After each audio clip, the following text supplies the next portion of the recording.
Welcome to my channel success path. आज की इस वीडियो में हम देखेंगे बुनाई के प्रकार के बारे में। तो चलिए स्टार्ट करते हैं हम इस वीडियो को और देखेंगे कि बुनाई आखिर होती क्या है। तो सबसे पहले हम बुनाई को जानने के पहले हम जानेंगे कि बुनाई कैसे की जाती है। तो बुनाई में हमारे दो प्रकार के धागे का प्रयोग होता है। पहला होता है हमारा ताने का धागा, जिसे हम लंबवत या ऐसे धागे के रूप में प्रयोग करते हैं, और दूसरा होता है हमारा बाने का धागा, जिसे हम हॉरिजॉन्टल मूव में रखते हैं, यानी कि वो हमारा धागा ऐसा होता है। इस प्रकार से ताने और बाने के प्रयोग द्वारा वस्त्रों की बुनाई की जाती है। तो हमारे ताने को, यानी कि ये ताने के रेशे को वार्प निटिंग और इसको हम वेफ्ट निटिंग के नाम से जानते हैं।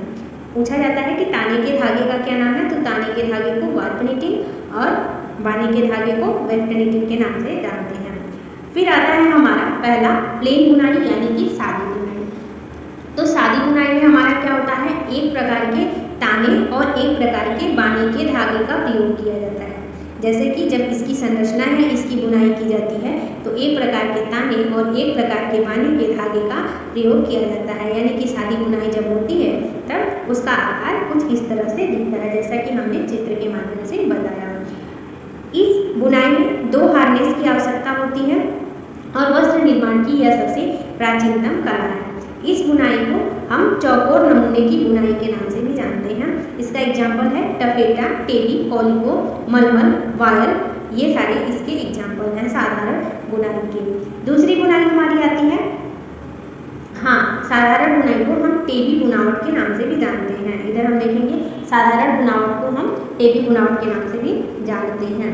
फिर हमारी आती है दूसरी बुनाई, जिसे हम रिब बुनाई कहते हैं। दूसरी बुनाई हमारी होती है रिब बुनाई। इसमें क्या होता है, ताने का धागा मोटा और बाने का धागा सामान्य रखा जाता है। तो चलिए इसको चित्र से देखते हैं। जैसे कि ताने का धागा मोटा, यानी कि जो हमारा ये धागा है ये मोटा रहेगा और बाने का धागा हमारा पतला रहेगा। ऐसे हमारा ये मोटा और ये वाला धागा हमारा पतला रहेगा। ऐसे इसकी बुनाई की जाती है। तो हम देखते हैं कि हमारी जो रिब बुनाई होती है उसमें ताने का धागा मोटा और बाने का धागा पतला होता है। रिब बुनाई को असंतुलित या सादी बुनाई के नाम से जानते हैं। इसका एग्जाम्पल है ब्रांड क्लॉथ और पापड़ी। चलिए अगला देखते हैं। अगला है हमारा बास्केट बुनाई। बास्केट बुनाई में क्या होता है, दो प्रकार के हमारे ताने के धागे होते हैं और दो प्रकार से हमारे बाने के धागे होते हैं। एग्जाम्पल के लिए हमारे ये दो प्रकार के ताने का रेशा और फिर हमारा दो प्रकार के बाने का रेशा मिलकर के क्या करता है, हमारी बुनावट को कंप्लीट करता है। तो इस प्रकार से हम देखते हैं कि हमारे ताने और बाने की बुनावट द्वारा हमारी ये कढ़ाई की जाती है। ये इस बुनाई को, यानी कि इस बास्केट बुनाई को हम अन्य नाम से जानते हैं। अन्य नाम है इसका मैट वेविंग, और इसको हम बैलेंस बुनाई, संतुलित बुनाई, पनामा बुनाई और इसका बास्केट बुनाई, विपरीत रंगों वाली बुनाई भी कहते हैं, क्योंकि इसमें विपरीत रंग के धागे का प्रयोग किया जाता है। इसका एग्जाम्पल देखा जाए तो इसका एग्जाम्पल है शीर्ष सकर वस्त्र वाला कपड़ा, जैसे कि जो सिकुड़न का प्रभाव दिखाता है, और दूसरा है माथ क्लॉथ या शिफॉन और जॉर्जेट, ये सारे इसके अंतर्गत आते हैं। अगला हम देखते हैं, अगली बुनाई हमारी है ट्विल बुनाई। ट्विल बुनाई में हमारा क्या होता है, एक बाने का धागा सामने न जा करके नीचे की ओर, क्रॉस की ओर खिसकता चला जाता है। चलिए इसको देखते हैं। जैसे कि हमारा इस प्रकार से धागा क्रॉस कर करके नीचे की तरफ खिसकता जाता है। जैसे कि इसकी बुनाई ऐसे की जाती है, लेकिन वो सामने की ओर न जा करके ये क्रॉस होगा, जैसे कि ऐसे क्रॉसनुमा ये बनता चला जाएगा। इसका एग्जाम्पल है, इस प्रकार से इसकी बुनाई की जाती है, ऐसे क्रॉसनुमा चलती चली जाएगी। इस बुनाई में तिरछी रेखा का प्रभाव दिखाई देता है। इसमें 3 या 3 से अधिक हार्नेस की आवश्यकता होती है और यह सबसे मजबूत बुनाई होती है। इसका एग्जाम्पल है डेनिम, तौलिया, सर्ज, गैबर्डीन, सुराग, जील, परकेल, चीनो, खाकी, वस्टेड वस्त्र आदि। अगला हम देखेंगे, अगला हमारा ट्विल बुनाई। ट्विल बुनाई को हम तानामुखी बुनाई के नाम से जानते हैं। ट्विल बुनाई को तानामुखी बुनाई के नाम से जानते हैं। इनके अन्य प्रकार हैं तानामुखी, बानामुखी, ट्विल, लहरदार ट्विल, नुकीली ट्विल, गुथी हुई ट्विल, ढलवट ट्विल, ये सारी इसके अन्य प्रकार हैं।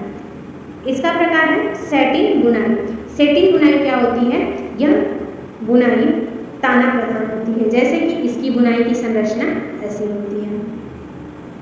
इसकी बुनाई की संरचना कुछ इस प्रकार से होती है।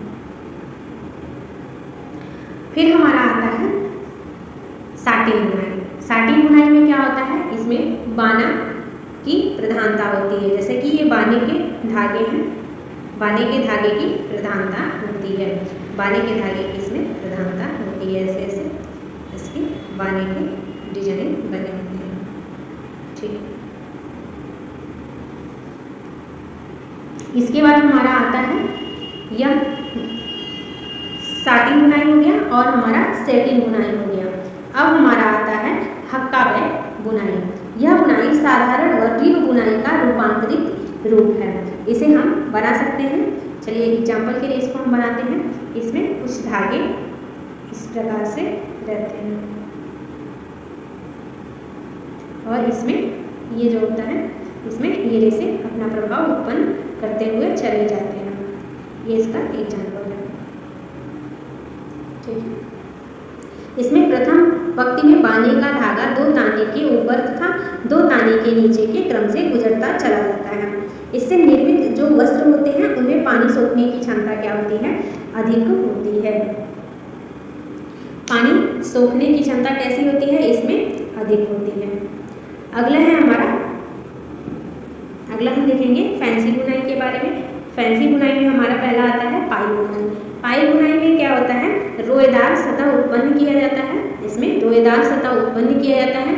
इससे गहराई का प्रभाव का आभास उत्पन्न किया जाता है। नरमपन और गर्मपन की अवशोषकता बढ़ाने के लिए इस बुनाई का प्रयोग किया जाता है। घनी बुनाई के कारण वस्त्रों में मजबूती आ जाती है। एग्जाम्पल के लिए अपहोल्स्ट्री के वस्त्र, पर्दा, कंबल, तौलिया, खिलौने, चादर, ये सारी चीज़ें इसके अंतर्गत आती है। इससे यहाँ प्रश्न बनता है, पूछा जाता है अपहोल्स्ट्री का प्रयोग कहाँ किया जाता है? तो यह फर्नीचर को ढकने के लिए प्रयोग किया जाता है। ठीक है, फर्नीचर को ढकने के लिए प्रयोग में किया जाता है। प्रश्न हमेशा लगभग पूछता है। घनी बुनाई होने के कारण इसमें क्या होती है? मजबूती आ जाती है।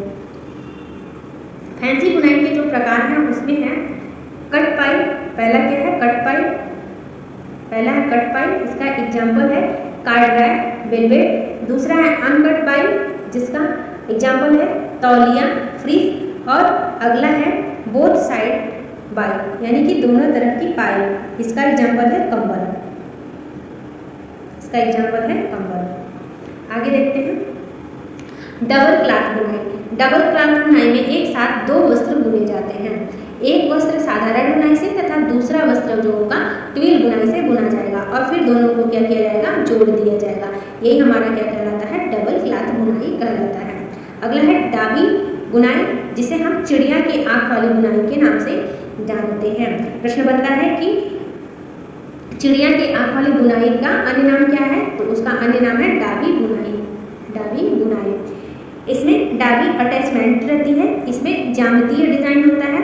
सजावटी व उभरी डिजाइन इसमें बनाई जाती है। एग्जाम्पल इसका है ग्रेनाइट क्लॉथ, साटिन, मद्रास की वस्त्र आदि।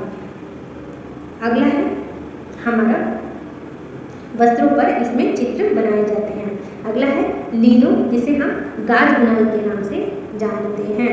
तो लीनो और गाज बुनाई के बारे में हम जानते हैं कि लीनो बुनाई क्या है और गाज बुनाई क्या है। तो लीनो और गाज बुनाई की जो संरचना देखने को मिलती है वह है, यह ढीली संरचना वाली बुनाई होती है। वस्त्र का आकार अगर देखा जाए बुनावट वाले आकार में, तो वस्त्र के आकार कैसे दिखाई देंगे? यस या 8 के आकार में इसके वस्त्र जब बुनाई कर दी जाती है तो वो दिखाई देते हैं। ठीक है, इसमें 2 लहराते ताने का प्रयोग किया जाता है, यानी कि 2 लहराते ताने के धागे का प्रयोग किया जाता है। यह मजबूत बुनाई है क्योंकि ये सरकती नहीं है। इसका एग्जाम्पल है ग्रेनेडिंग, मच्छरदानी और पट्टी। ये सारी इसके एग्जाम्पल के अंतर्गत आते हैं। अगला है स्लीवलेस बुनाई। स्लीवलेस बुनाई में इसमें भराई के लिए बाने के धागे का प्रयोग किया जाता है। बाने के धागे का प्रयोग किया जाता है। आगे देखते हैं इसमें भराई के लिए बाने का धागा तो प्रयोग किया जाता है, लेकिन जहाँ डिजाइन रखना होता है वहीं पर बाना रखा जाता है, अन्यथा क्या किया जाता है, काट करके निकाल दिया जाता है। एग्जाम्पल के लिए बनारसी साड़ी, डाटे, स्विस, ब्रोकेट वस्त्र आदि। फिर अगली आती है हमारी क्रेप बुनाई। इसी को हम ग्रेफाइट बुनाई के नाम से जानते हैं। बुनाई हर जगह बुनाई बनाई होगी, ये बुनाई लिखा हुआ है, ठीक है। सादी बुनाई द्वारा वस्त्र निर्मित सेटिंग और साटिन है। बुनाई द्वारा इसमें सतह को झुर्रीदार बनाया जाता है। धागे में अधिक जब लेठन दे दिया जाता है तो सतह स्वयं ये क्या होता है, झुर्रीदार बन जाता है। एग्जाम्पल के लिए मास्क के, सैंड कैप, ग्रेनाइट क्लॉथ आदि। अगला है लेपित बुनाई या लेपित बुनाई। छोटी डिजाइन को बुनाई के समय ही वस्त्रों को जोड़ दिया जाता है और इसमें एक ही रंग के धागे का प्रयोग अतिरिक्त सूत को काट दिया जाता है, जिसे हम कटवर साड़ी एग्जाम्पल के रूप में रख लेते हैं। जैकार्ड बुनाई को 1801 ईस्वी में जोसेफ मेरी जैकार्ड द्वारा निर्मित किया गया था। प्रश्न बनता है कि जैकार्ड बुनाई किस सन में आई थी, तो 1801 में जोसेफ मेरी द्वारा जैकार्ड को निर्मित किया गया था। अगला देखते हैं, जैकार्ड जो बुनाई है वो है 1801 के समय का। यह लूम बुनाई दोनों प्रकार का है। एक साथ हजारे तानों को गूंथ करके डिजाइन बना लिया जाता है। तानों को नियंत्रित करके वस्त्र को गूंथा जाता है। इसका एग्जाम्पल है ब्रोकेट। इसका एग्जाम्पल सबसे बड़ा है ब्रोकेट। ब्रोकेट वाला प्रश्न बनता है ब्रोकेट। उसके बाद हमारा क्या है, डमस्क, टेपेस्ट्री, कोल्हापुरी चादर, ये सारे हमारे क्या है, इसके एग्जाम्पल हैं। अगला है हानीकाम बुनाई, जिसे हम क्या कहते हैं, मधुमक्खी के छत्ते के सामान वाली बुनाई। मधुमक्खी के छत्ते के सामान वाली बुनाई, ये हमारा कौन सा बुनाई आ जाएगा, मधुमक्खी के छत्ते के सामान वाली बुनाई। इसका एग्जाम्पल है चादर और तौलिया। इस प्रकार से हम देखते हैं कि हमारी बुनाई कई प्रकार से होती है। आज के लिए बस इतना ही, मिलते हैं अगली वीडियो में।